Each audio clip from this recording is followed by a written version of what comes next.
तो बहुत लोगों के सवाल होते हैं कि मैंने यूपीएससी की तैयारी क्यों छोड़ दी अगर मुझे पढ़ने में इतना इंटरेस्ट है, मुझे पढ़ने में इतना मज़ा आता है तो। काफ़ी मुश्किल सवाल है। मैंने 2020 और 21 में मेंस लिखा था यूपीएससी का, फिर मुझे लगा कि मैं शायद उस काम के लिए नहीं बना हूँ लिखने के बाद। और बहुत लोगों के सवाल होते हैं कि छोड़ा क्यों, मतलब मैं पीएचडी कर रहा था, पॉलिटिकल साइंस से मेरा पीएचडी था, पीएसआईआर ऑप्शनल मेरा था और मैं एथिक्स में काफ़ी अच्छा हूँ चीज़ों को।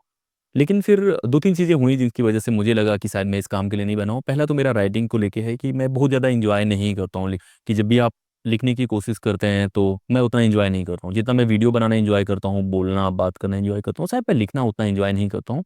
और यूपीएससी वो डिमांड करती है कि आप बोलें चाहे जितना बेहतर, उससे बेहतर है कि आप लिखते कैसे हैं। एक तो ये रीज़न था कि मुझे लिखने में मज़ा नहीं आता था, तो मुझे लगता था कि मेरे नंबर उतने नहीं आएँगे जितने आने चाहिए। और क्योंकि जब भी मैंने मेंस लिखा है, मैंने एक भी टेस्ट सीरीज़ नहीं दी, एक भी प्रैक्टिस नहीं करा, क्योंकि वो काम मुझे बिल्कुल पसंद नहीं आता है। मतलब लिखना पता नहीं क्यों मुझे लगता है कि जो यूपीएससी वाला लिखना है कि आपको 200 वर्ड्स में लिखना है और पहले बैकग्राउंड बनाना है, फिर ये सारी चीज़ें करनी है, तो उसको मैं एन्जॉय नहीं कर रहा था। तो मुझे लगा शायद मैं वो बेस्ट काम के लिए नहीं है। फिर एक बार क्या हुआ कि मेरा एक दोस्त है जो कि पॉलिटिकल कंसल्टेंट के तौर पे काम करता है और अच्छा स्कॉलर है, उसने 2 किताबें भी लिखी। उसने मुझे एक चीज़ बोली, "अगर तुम यूपीएससी वाला ज़ोन छोड़ दोगे तो तुम्हारा टाइम बहुत ज़्यादा हो जाएगा। मतलब खुद के लिए तुम बहुत टाइम दे पाओगे, सारी चीज़ें कर पाओगे।" और मैंने कहा ठीक है, मैं ट्राई करता हूँ। तो मैंने लगभग 6 महीने खुद को टाइम दिए, जहाँ पे मैं पढ़ रहा था, मैं वीडियो क्रिएट करने की कोशिश कर रहा था, कुछ नया करने की कोशिश कर रहा था। तब मुझे लगा हाँ यार, सही बात है कि जब हम यूपीएससी की तैयारी कर रहे थे, लगभग 4-5 साल मैंने यूपीएससी को दिए, तो उस दौरान क्या हो रहा था, मैं सुबह 6 बजे उठता था, 6 बजे से लेके रात तक मैं पढ़ता था। तो ना मैं लोगों को टाइम दे पा रहा था, ना जो काम मुझे पसंद है जैसे वीडियो क्रिएशन हो गया, ये सारी चीज़ें मैं नहीं कर रहा था। मैं केवल पढ़ रहा था, नॉलेज गैदर कर रहा था, जिसमें कुछ भी बुरा नहीं है। लेकिन फिर मुझे लगा कि शायद यही मेरे लाइफ़ का गोल नहीं है। तो वो रियलाइज़ेशन कि शायद इस काम में मैं उतना बेहतर नहीं हो पाऊँगा, या मैं अगर स्कोर कर भी लिया, कभी सेलेक्ट भी हो गया, तो शायद मेरी रैंक उतनी अच्छी नहीं आएगी जहाँ पे जो पोस्ट मैं चाहता हूँ वो मिलेगा। तो ये मैंने सोचा, फिर प्लान करा, तो मुझे लगा कि वो चीज़ है। तीसरी जो चीज़ थी जो मुझे लगा कि मैंने क्यों छोड़ा है, वो ये था कि यूपीएससी में जो आपको जवाब लिखने पड़ते हैं, वो ज़्यादातर आपके जवाब नहीं होते हैं। मतलब अगर मैं जो सोचता हूँ किसी चीज़ के बारे में, मैं वही लिखूँगा तो मुझे अच्छे नंबर नहीं मिलेंगे। तो मुझे बहुत ज़्यादा, जब मैं लोगों को दिखाता था कि मैंने ये लिखा हुआ है, इसको कैसे लिखते हैं, तो ये ओपिनियन था कि आप बहुत क्रिटिकल लिखते हैं, क्रिटिकल तरीके से लिखते हैं। तो उस चीज़ को लेके मेरा मेरा डिफरेंट स्टैंड है कि यार मैं वही लिखूँगा जो मैं फ़ील करता हूँ। अगर आपने मेरे से पार्लियामेंट पे सवाल पूछा है कि आपको इंडिया में जो पार्लियामेंट की फंक्शनिंग है वो कैसे होती है, तो शायद मैं वो लिखना चाहूँगा जो मैं फ़ील करता हूँ। मैं वो क्यों लिखूँ जो मैं फ़ील ही नहीं करता हूँ, जो केवल आपको खुश करेगा? तो फिर वो रियल चेकिंग है ही नहीं ना।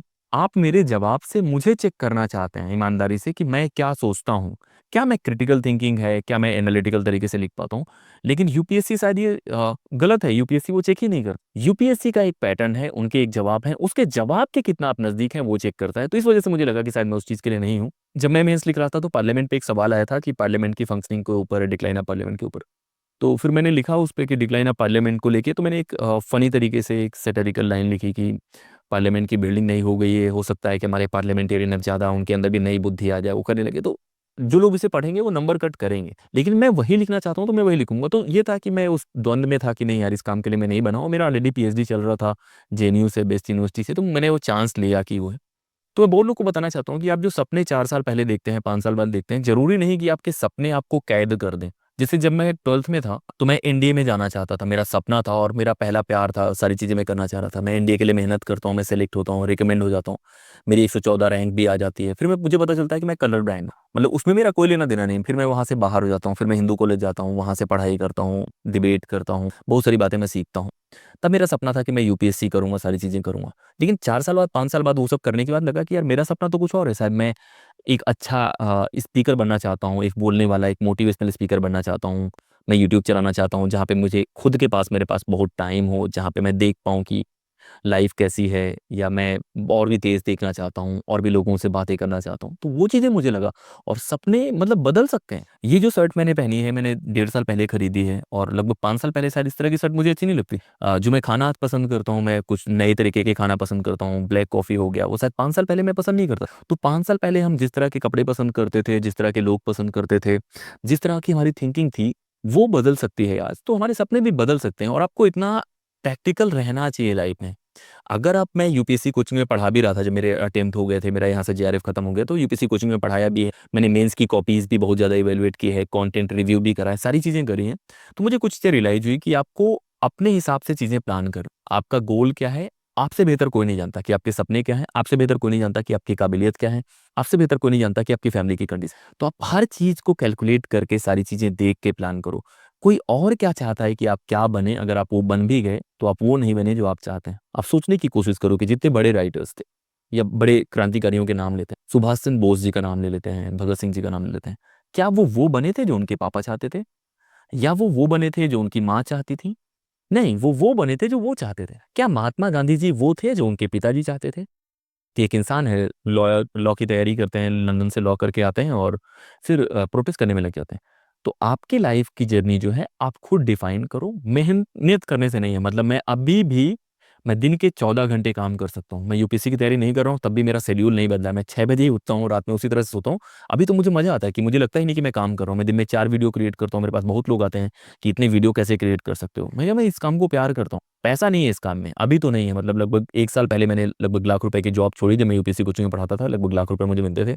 उसके अलावा भी पैसे थे, फिर मैंने वो छोड़ दिया और मैं इसी काम को कर रहा हूँ। तो जो भी काम आप करेंगे उसकी एक कीमत होगी। मतलब मैंने लाख रुपए उधर छोड़ दिए, यूपीएससी की तैयारी छोड़ दी, शायद मैं सेलेक्ट हो सकता था। लेकिन जो आप छोड़ते हैं तो आप कुछ और पाने के लिए कर रहे हैं ना। मतलब अगर आपके दोनों हाथ भरे होंगे तो फिर कुछ नया होगा तो आप पा नहीं पाएंगे। तो शायद आज से 5 साल बाद मैं बोलूँ कि ये अच्छा डिसीजन था, अभी शायद मुझे लग सकता है कि गलत है। तो लाइफ को थोड़ा बड़े तरीके से देखो। मेरे रीजंस वही थे कि मेरी राइटिंग मुझे लग रहा था कि सही नहीं है, इस वजह से मैंने छोड़ा। खुद को इवेल्युएट करना और हमेशा छोड़ना मतलब हारना नहीं होता। मैं हारा नहीं हूँ, या मुझे लगा मैं डरा भी नहीं हूँ। तो थोड़ा-सा इन चीज़ों को आपको समझना पड़ेगा कि कोई जॉब है, कोई ड्रीम है जिसको आपको लग रहा है कि शायद वो नहीं होगा, तो उस चीज़ में 10 साल, 5 साल लगाने से बेहतर है कि आप 10 साल, 5 साल में कुछ और बनाइए। क्रिकेट में देखने की कोशिश कीजिए कि एक चीज़ होती है, एक शॉट आपने खेला नहीं लग रहा है, विराट कोहली है, कवर ड्राइव खेला नहीं लग रहा है, प्लान बी पे आएँगे। तो आपके पास प्लान बी भी होनी चाहिए। और एक बड़ा रीज़न है छोड़ने का, जो उसके बाद मैं कन्विंस हो गया था कि मुझे ये काम क्यों नहीं करना। तो मैं कहीं ऑफ़िशियल रेज़िडेंस में रुका हुआ था। तो वहाँ पे मैंने किसी आईपीएस को देखा, वो अपनी बच्ची के साथ रात में 10 बजे खेल रहे थे, ऐसे ही गोद में लेके वो झूले में झूल रहे थे और मैं वहाँ वॉक कर रहा था। हम लोग का हाय हेलो होता है और फिर वो सर जो भी थे वो बैठ के अपना बच्चे के साथ खेल रहे थे। तो मैं भी वॉक कर रहा था, तो मैंने जब राउंड सर्कल कंप्लीट करा अपना, तो मैंने देखा कि वो तो बैठे ही नहीं वहाँ पे। फिर मैं देखता हूँ कि एक गाड़ी आती है, गाड़ी में 3-4 पुलिस वाले होते हैं और उनके साथ वो चले जाते हैं, रात में लगभग 10 बजे। ठीक है, एक पुलिस की सर्विस है, बहुत सारी चीज़ें हैं, लेकिन आप इमेजिन करो एज ए पर्सन कि एक इंसान है अपनी बेटी के साथ इतना अच्छा लम्हा व्यतीत कर रहे हैं और फिर उनको जॉब पे जाना पड़ा। क्या आप ऐसी जॉब पसंद करेंगे? जो बाकी दुनिया भौकाल रील्स उतरते हुए देखना वो एक अलग एहसास है। लेकिन आप मुझे बताओ कि क्या पसंद करो? हो सकता है कि वर्किंग आवर्स बेहतर हो सकते हैं, कि केवल 8 घंटे उनको ड्यूटी करना है, फिर किसी और की ड्यूटी है तो वो है। फॉरेन में बहुत सारे देशों में ऐसा हो सकता है, लेकिन इंडिया में ऐसी कंडीशन है तो हम लोग केवल एक साइड देखते हैं, वो रील में वो प्रेजेंस और भीड़ और सैल्यूट। उसके बियॉन्ड भी एक लाइफ होती है, तो उन चीज़ों को देखो। और मेरा जो गोल है, जो मैं पीएचडी करते-करते मुझे रियलाइज़ हुआ कि एरिस्टोटल एक फिलॉसफर हैं, ग्रीक फिलॉसफी में एक वर्ड होता है यूडेइमोनिया, जिसका मतलब होता है हैप्पीनेस, फ्लरिशिंग हैप्पीनेस। जितने भी स्पिरिचुअल गुरुज़ हैं, वो भी बोलते रहते हैं कि खुश रहना ज़रूरी है। मुझे लगा इस काम में मैं ज़्यादा खुश रहता हूँ, मेरे चेहरे पे भी दिखता होगा।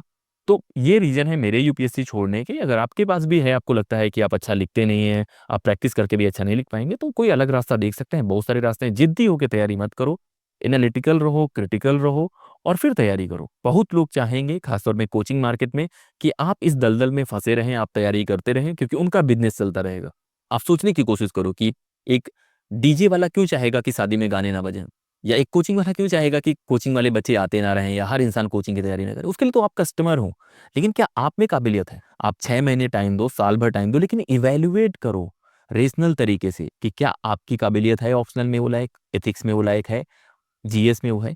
और इस दलदल से नहीं निकलोगे तो आप फँसे रहोगे। मैं खुद पढ़ाता था, मैंने मुखर्जी नगर में टाइम स्पेंड करा है, ओआरएन में टाइम स्पेंड करा है। मैं रियल में बोल रहा हूँ कि जितने बच्चे 100 में से कर रहे हैं, 90 बच्चे ऐसे हैं जिनका कभी नहीं होगा, वो कितना भी मेहनत कर लें। केवल 10 बच्चे ऐसे हैं जिनकी पॉसिबिलिटी है, मेहनत है, वो कर सकते हैं। उनको ही तैयारी करनी चाहिए और उनको ये 1 साल में पता लग जाना चाहिए, 2 साल में, कि उस काम के लिए बने हैं कि नहीं बने हैं।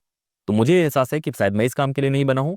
कभी मुझे लगा फिर से ट्राई करना है तो मैं खुद को इवॉल्व करूँगा, खुद के अप्रोचेज़, हैंडराइटिंग, वो सारी चीज़ें ठीक करूँगा, फिर मैं जाऊँ। लेकिन इसका मतलब ये नहीं कि आप पूरे टाइम टाइम देते रहेंगे। तो ये कहानी बताने का मेरा गोल यही था कि आप लाइफ में जो भी करते हैं, आप सोच समझ के करें, उनको रेशनल तरीके से अरेंज करके करें। आपके सपने होने चाहिए, आपके सपने हैं, आपकी काबिलियत आपको पता है, रेशनल तरीके से एनालाइज़ करो और फिर पढ़ने की कोशिश करो, तो वो बेहतर तरीका होगा। अभी मैं एन्जॉय कर रहा हूँ, ये किताबें मेरे पीछे देखने की कोशिश करो, पढ़ते हैं, डिस्कस करते हैं, तो बहुत सारी चीज़ें हैं और मैं वीडियोज़ भी बनाता हूँ आपके लिए। तो मैं अपनी कहानी इसलिए बताना चाह रहा था ताकि लोग रिलेट कर पाएँ कि मैंने यूपीएससी क्यों छोड़ा। बहुत लोगों का सवाल होता है, उनको लगता है कि यूपीएससी बहुत अच्छी चीज़ थी और है भी बहुत लोगों के लिए जो उस काबिल हैं, जो उस तरह की चीज़ों में इन्वॉल्व रहते हैं, जिनको उन काम में मज़ा आता है। शायद मुझे उतना काम में मज़ा नहीं आता, तो मैंने अपना एक अलग रास्ता चुन लिया है। आप भी अपना रास्ता बता सकते हैं कि आप कौन-सा रास्ता चुनने वाले हैं। यूपीएससी के अलावा आप कमेंट करके बताइए और आपके रास्ते को भी देखने की कोशिश करते हैं। तो इस वीडियो में इतना ही। जय हिंद।